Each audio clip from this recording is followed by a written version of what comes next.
ओम ओम श्री परमात्मने नमः। श्रीमद् भगवद गीता तृतीय अध्याय श्लोक नंबर 29।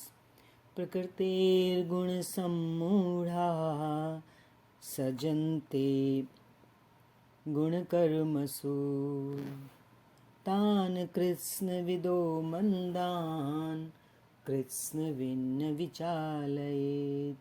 प्रकृति के गुणों से मोहित हुए पुरुष गुण और कर्मों में क्रमशः निर्मल गुणों की ओर उन्नति देखकर उनमें आसक्त होते हैं। गुणों से मोहित हुए पुरुष है ना, सत्व गुण की तरफ बढ़े तो वो अच्छा लगता है, तो फिर उन गुणों की, उन निर्मल गुणों की उन्नति देख के क्या होता है, उस तरफ आसक्ति होती है, तो जुड़ जाता है इंसान उस चीज में।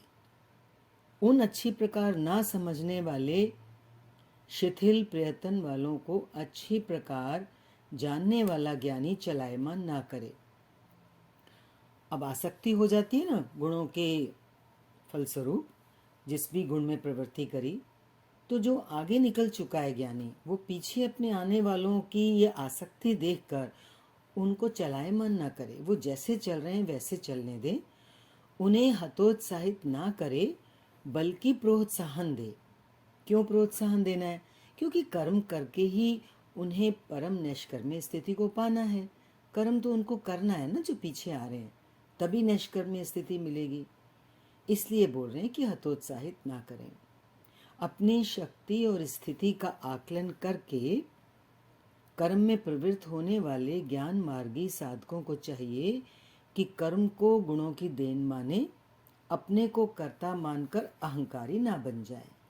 ये सावधानी ज्ञान मार्गियों के लिए है कि जो कुछ भी उनके जीवन में हो रहा है वो उसको गुणों की देन माने और खुद कर्ता बन के कि मैंने इतनी साधना की, मेरी इतनी उन्नति हुई, इस बात का अहंकार ना बन जाए।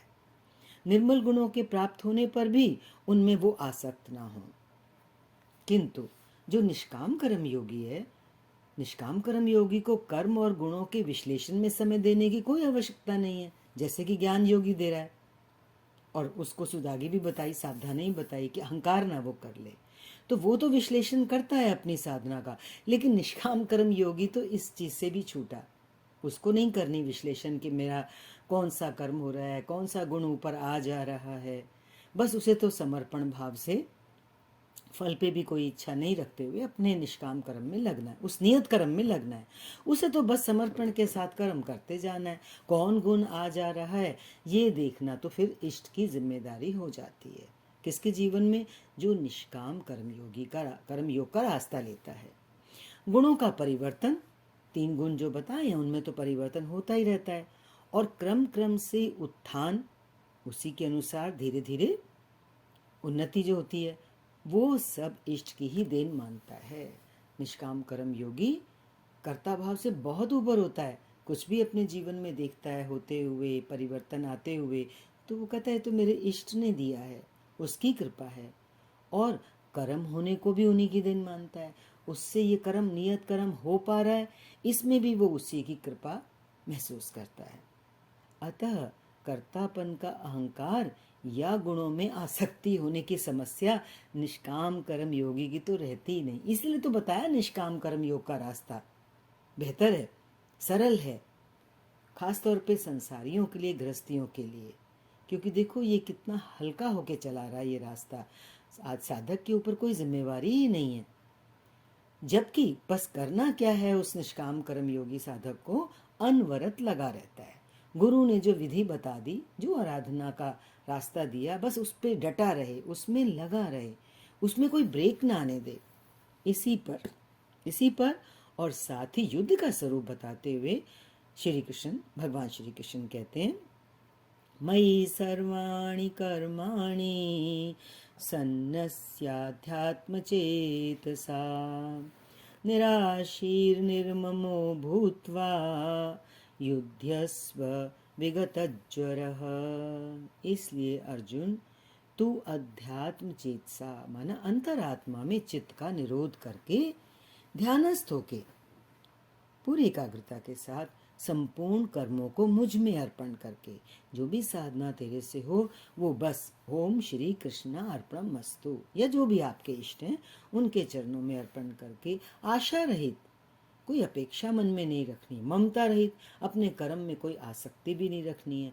और वो कर्म का फल अगर भरपूर न भी निकले, मन के अनुसार न भी निकले, तो संताप रहित होकर युद्ध कर।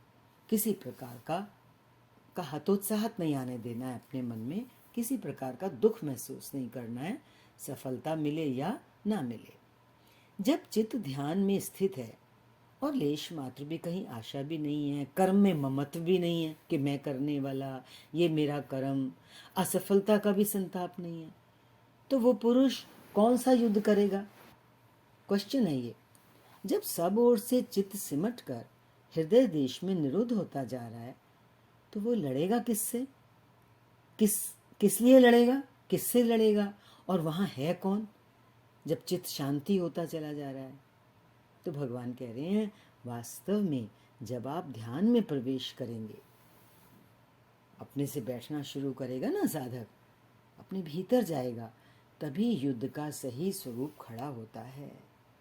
क्योंकि जब हम गहरे में उतरते हैं तो हम देखते हैं काम, क्रोध, राग, द्वेष, आशा, तृष्णा, ये सारे विकार, ये जो विजातीय प्रवृत्तियां हैं, जो कुरु कहलाती हैं, कौरव सेना, आसुरी संपत्ति, ये आक्रमण करती हैं साधक के ऊपर, माना बाधा डालती हैं।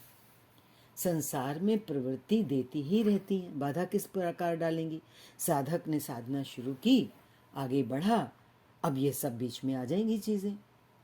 कभी किसी बात पे क्रोध आ जाएगा, तो किसी से द्वेष हो जाएगा, कोई इच्छा खड़ी हो जाएगी, और कुछ नहीं तो कोई मन में आशा को लेके बैठ जाएगा साधक। आशा पूरी हुई तो तृष्णा और बढ़ेगी। तो इस तरह से ये कभी कोई विकार जो है साधक के रास्ते में बाधा के रूप में आता ही रहता है। वो कह रहे हैं बाधा के रूप में भयंकर आक्रमण करती हैं ये विजातीय प्रवृत्तियां। अब क्या है परिणाम? भगवान कह रहे हैं बस इनका पार पाना ही तो युद्ध है। यही तो करना है साधक को कि ये बाधाएं आएंगी, गुरु के ज्ञान से, गुरु के ज्ञान में श्रद्धा रखते हुए, समर्पित होते हुए जब वो आगे बढ़ेगा तो वो इनका पार पा लेता है। समय जरूर लगेगा। कहते हैं ध्यानस्थ होते जाना है, अंतरात्मा में सिमटते जाना है, ध्यानस्थ होते जाना है। ध्यानस्थ होते जाना ही यथार्थ युद्ध है। असली युद्ध क्या है? ध्यानस्थ होना मीन्स अपने में आना, अपने विकारों पे जीत पाना।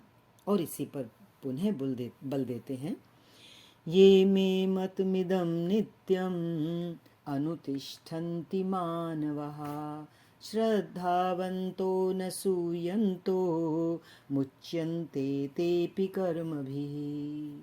अर्जुन, जो कोई मनुष्य दोष दृष्टि से रहित होकर श्रद्धा भाव समर्पण से संयुक्त हुए सदा मेरे इस मत के अनुसार बरतते हैं। कौन सा मत है? कि युद्ध कर, तू अपना काम कर जो मैंने तुझे बताया, वे पुरुष भी संपूर्ण कर्मों से छूट जाते हैं। योगेश्वर का ये आश्वासन किसी हिंदू, मुसलमान या ईसाई के लिए नहीं, अपितु मानव मात्र के लिए है। उनका तो इतना ही मत है कि युद्ध कर, मीन्स विजातीय प्रवृत्तियां आए उनका सामना कर, उनका शमन कर। इससे ऐसा प्रतीत होता है कि ये उपदेश युद्ध वालों के लिए है। अर्जुन के समक्ष तो सौभाग्य से विश्व युद्ध की संरचना थी, हमारे सामने तो कोई युद्ध नहीं है। तो फिर हम गीता क्यों पढ़ रहे हैं? क्योंकि कर्मों से छूटने का उपाय तो युद्ध करने वालों के लिए है। किंतु ऐसा कुछ नहीं है। वस्तुतः ये कौन सा युद्ध है? ये अंतर्देश की लड़ाई है।